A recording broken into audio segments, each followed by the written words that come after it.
When are you going to die already? Igor grumbled as he slammed the door and left the bedroom. Inside, his wife lay suffering from a terrible cough that wouldn't go away. In just a year of marriage, she had gone from being a healthy young woman to a weak skeletal figure. Their small town had only a tiny clinic with 2 doctors. One of them was a vet, who was actually more trusted than the doctor. The doctor had tried everything to help Rita. He used cough syrups, mustard plasters, plantain leaves, chamomile, and nettle. He even sent her to the steam bath regularly, but nothing made her better. Her condition just got worse. "I'm out of ideas," the doctor said with a sigh.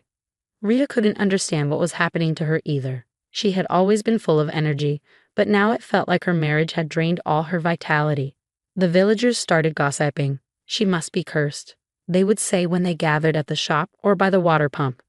Rita married at 20. Igor, who was from the city, came to their village saying he wanted to bring new energy to the countryside.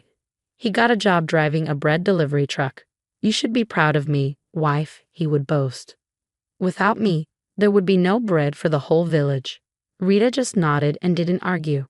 "We even have an apartment in the city, but I'm renting it out for now," Igor would brag. "I'm saving up to buy a bigger place for us, especially if we have kids." The village women admired him and praised him as a rare and great husband. They would then go home and scold their own husbands. But Rita was happy with their little house and didn't want to move. Still, her health kept getting worse. Her cough was joined by a runny nose, and sometimes she would wake up at night unable to breathe through her nose. When this happened, she'd get up suddenly, waking Igor, who would grumble and complain. "Why are you always moving around? I need to get up early, and I can't sleep because of you," Igor complained. But as soon as his head hit the pillow, he would snore loudly, filling the room with noise. Rita would quietly get up and move to another room, where she could get some rest, though not without a headache and feeling weak in the morning. At least she could breathe a little better. Rita worked at the local library, handing out books and filling out forms. The villagers enjoyed borrowing books and showing off their new knowledge at the water pump. Even though her job wasn't physically demanding, she came home feeling exhausted. Igor, who finished his bread deliveries early, would wait for her to come home, expecting her to cook dinner and take care of him. "Why can't you peel some potatoes before I get home? It takes longer to wait for you to do it," he'd grumble. "Well, excuse me, do you think I don't deserve to rest after carrying bread all day?" He'd snap back, even though Rita knew he hardly did any of the heavy work himself. Other people handled the unloading. She was too tired to argue. By evening, her cough would worsen, her eyes would get red, and a rash would spread over her skin. "Are you sure this isn't contagious?" Igor asked one morning, noticing the red spots on her back. "I don't need more problems." He slammed the door and left without breakfast. From then on, he started working night shifts, saying the stores needed fresh bread in the mornings. In reality, he was lying to Rita and staying away for days or even weeks, leaving her to struggle alone.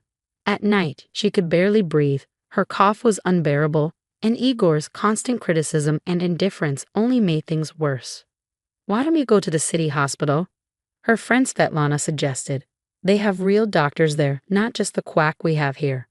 "What can they do?" "I'll rest and get better," Rita replied weakly.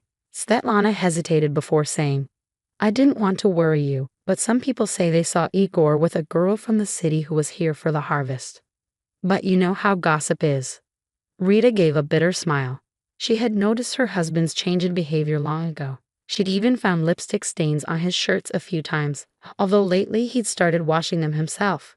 "I'm taking care of you since you're so weak," he'd say, but he left the sweaters and pants for her to wash. Rita's condition continued to worsen. She had been bedridden for 2 days, unable to move, her body racked with a violent cough, her eyes red and watery, and her skin covered in a rash. "When are you finally going to die?" Igor snapped. His new girlfriend from the rumors turned out to be real, and she was demanding more of his time, even wanting him to move to the city. But Igor couldn't leave because all his talk about having a city apartment was a lie. He didn't actually have one. He lost his previous job because of a black mark on his record. He'd been caught siphonning fuel from the truck he drove and selling it on the side. That's why he had to leave the city. Then Rita, a naive country girl, came along and even signed over half of her house, which she had inherited from her grandmother. "Come in," This is your half of the house, Igor's voice called from the hallway. Good, solid house, an unfamiliar voice responded. And who lives in the other half? The stranger asked. An old sick woman. She'll be gone soon, Igor said, with no shame in his voice. All right, I'll take it, the stranger said. There was the sound of money rustling, a handshake, and then the door slammed. Rita, hearing them leave, tried to get up but stumbled and knocked over a chair. The stranger hurried into the room at the noise.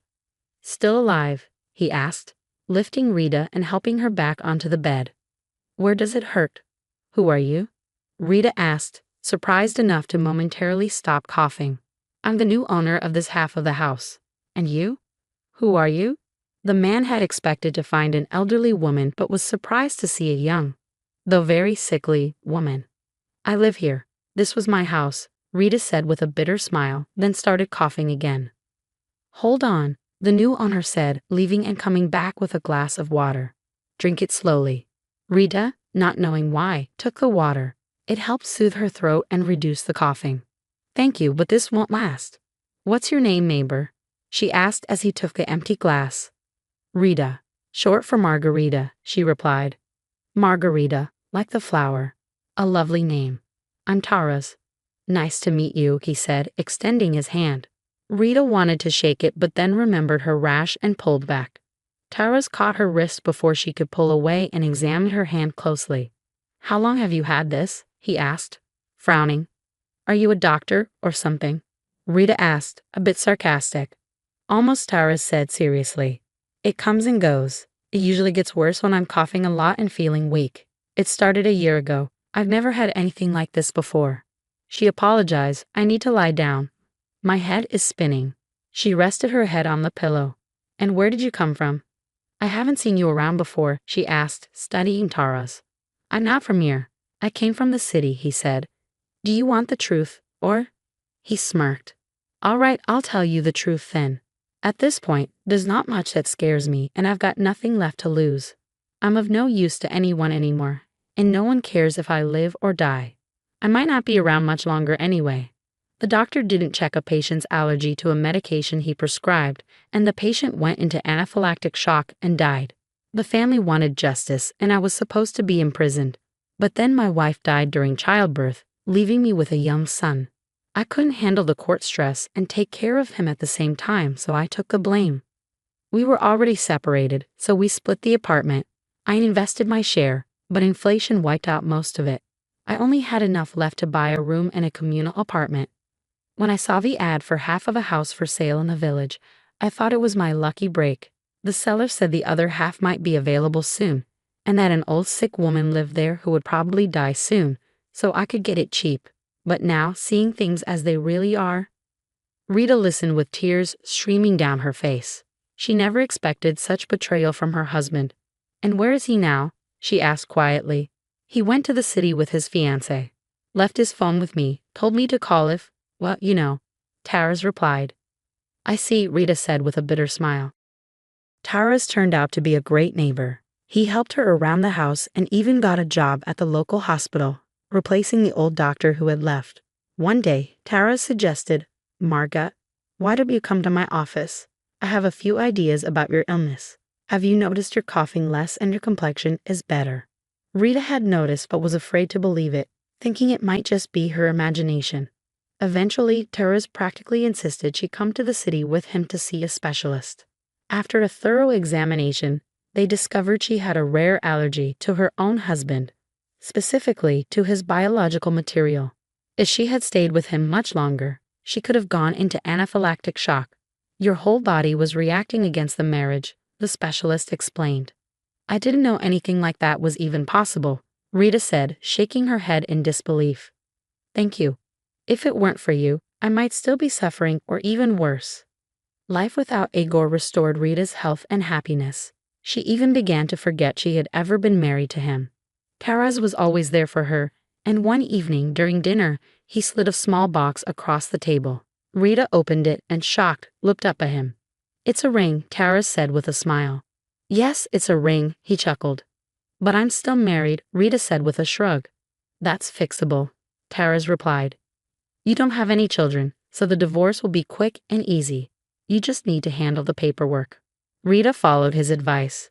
She had no idea where her ex-husband was, so after 2 court sessions where he didn't show up, the divorce was finalized automatically. Not long after, Rita and Tara submitted their marriage application, and a month later, they were married. "I'm so glad I'm not allergic to you," Rita said with a smile, snuggling up to Tara's. A few months later, someone knocked on their door. Tara's opened it to find Igor standing there, looking disheveled, unshaven, wearing a worn-out jacket, and reeking of alcohol. Well, Taras," Igor said, his breath heavy with booze. "So is she dead yet? By my calculations, she should have been gone by now. You should have called me so I could finish the paperwork for the other half of the house and sell it. I've been waiting. Have you forgotten? Or have you changed your mind?" "I've changed my mind," Taras said, hoping Rita wouldn't come out and see him, but she did. "Darling, who's there?" Rita called, stepping out. When she saw Igor, she recoiled in surprise.